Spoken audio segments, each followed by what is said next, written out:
18 months ago, I was the leader of Walmart's Leadership Academy, which was, by all accounts, one of the most innovative and effective leader development programs around.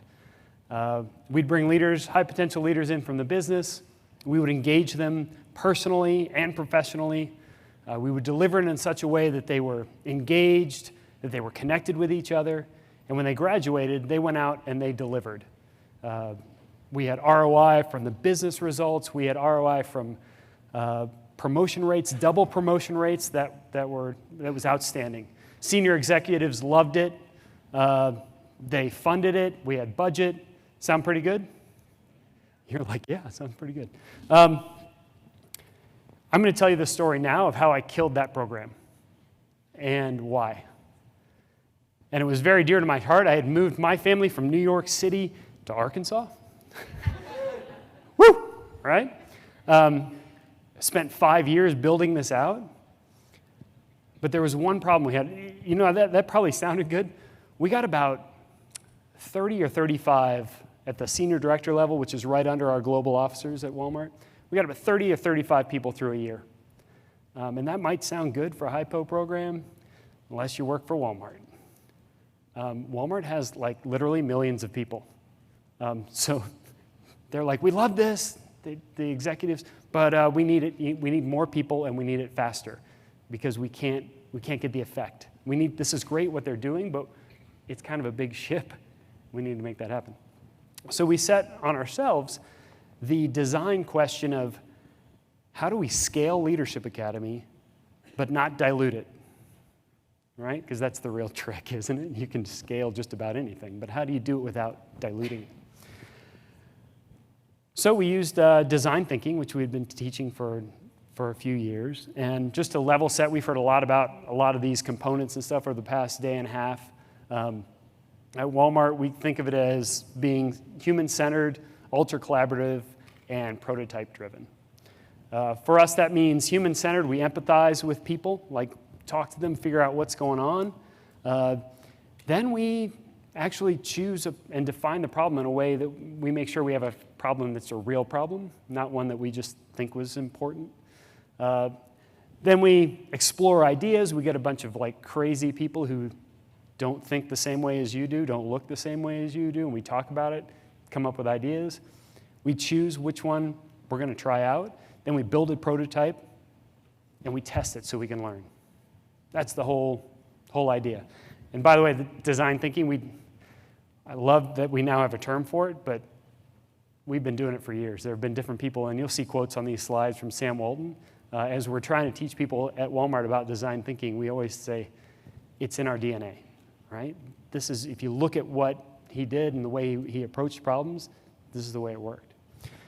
So we went out and we talked to our stakeholders. We talked to high potential senior directors. We talked to the managers of those high potentials. We talked to HR partners. We heard some good stuff. We also heard some alarming stuff. Like, I'm managing my career in the dark while being headhunted from the outside. People talk more about me than to me. I was talking to some people at lunch today. We were talking about a lot of times people find out they were high potential during their exit interview, right? It's like, well, it doesn't really make sense. Anyway, we listened to that, but we also talked to their managers. What did they say? They were like, well, what are they learning? Is it relevant to the business? Why are they gone so long? I've got stuff to do, right? HR, too, said, that's great, but how many seats? I need more seats. You don't give me enough seats. The whole scaling issue, right? And the nominations process was a mess. How do we figure out who these people are and all this stuff? So we listened to all that, and we built, you heard this morning, customer journey maps, right? Or user journey. We had a journey map set up, and we put it in a public place so people could come by and they could look at it. They could interact with it. We'd draw people in, be like, hey, what do you think about this? Or what are we missing? What do you think?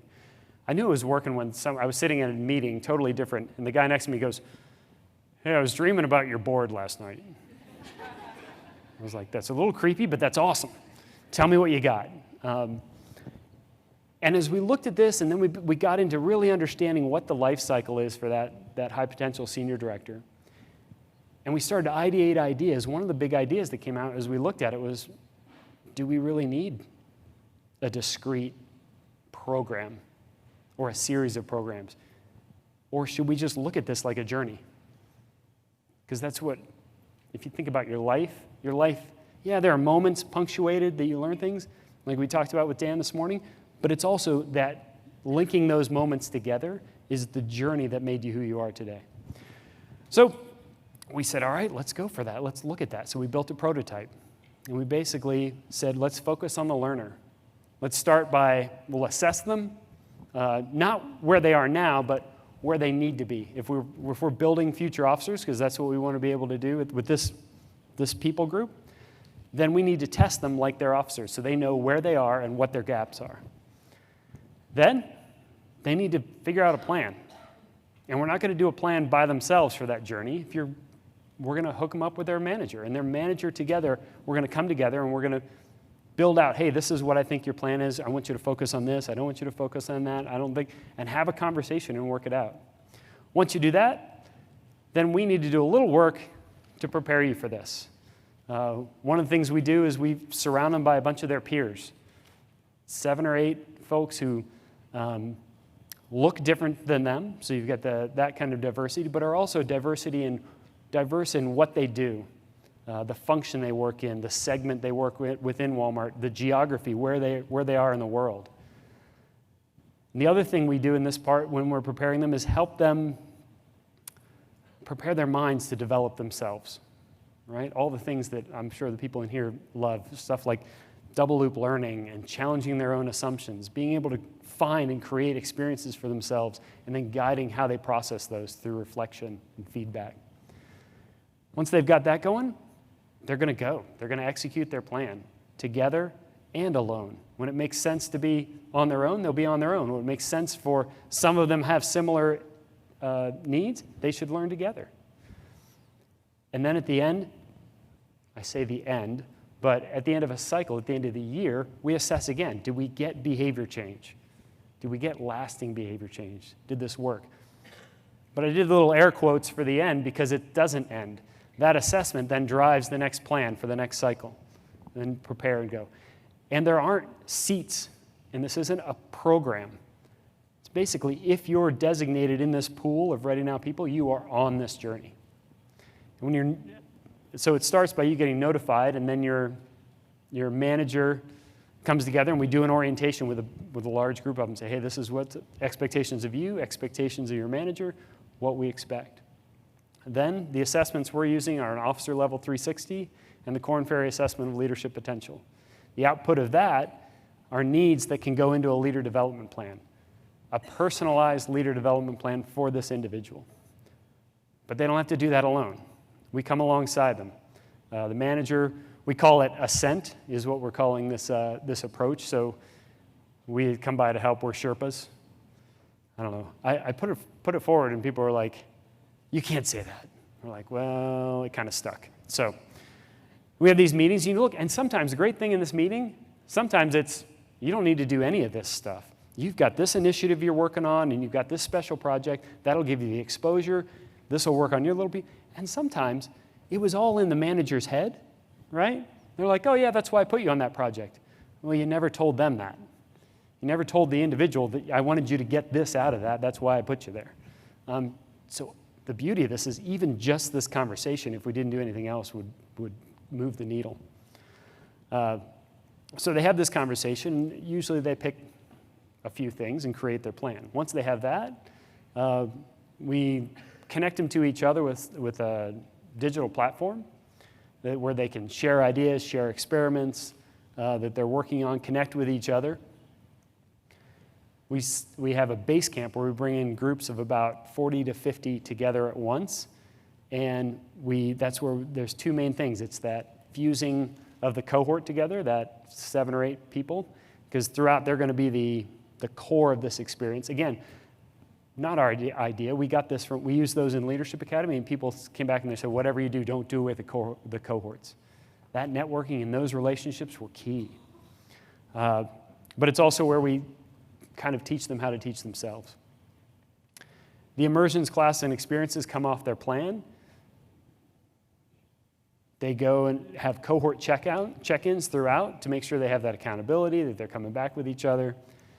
And as they go through at the very end, again, the end of this cycle, the end of this year, they have an assessment again, an officer level 360 that's focused on those areas that they're working on. Because as I tell the participants, it's great. You can go through this and be like, this was amazing. I learned all this stuff. I saw these great speakers, life-changing. But if the people who you work with and the people who work for you haven't had a changed experience of leadership, of your leadership, then all of this is for naught. It's about really making you a better leader. So these are some of the lessons learned. We started this in, I guess, last summer. We connected, we now get people, we did away with nominations. We come straight from talent review. So in talent review each year, whoever's in high potential automatically get put in this. That shift from discrete programs to a journey has been seismic for a lot. We've been over a year doing this, and I'm still having learning and development or HR people saying, okay, so how many seats do we get this year? And right, because it's just ingrained. It's just a lot of patience and a lot of, okay, it's okay. We'll say it over again. Also, but maybe it's this idea that it's too good to be true. I don't know. So we take that. Other things we've learned, staying close to the business, listening and meeting their needs has been key. We had a lot of turmoil, I'll just tell you, this past year in our space in leader development. But staying close to the business and the needs of the business and answering those needs. So when my chain of command comes down and says, what are you doing? How are you doing this? I'm like, hey, Walmart US wants this. Sam's Club wants this. We've been talking to everybody. Building that coalition and making sure that you're providing an actual need to the business, I think has been key for us. A lot of the questions, because we're modeling this idea of design thinking and agile ways of working, and we're prototyping this, we don't have it all figured out. And we started before we had it all figured out. And we told our high potentials that we don't have it all figured out. And oh, by the way we're working is how we expect you to be working. So give us some feedback. You get a chance to really be a part of forging the leaders of the future. So they give us feedback, but also a lot of the questions they ask, we just put back on them. We say from the very beginning that their development is in their own hands. They drive their own development. We're here to provide experiences. We're here to support, do whatever you need.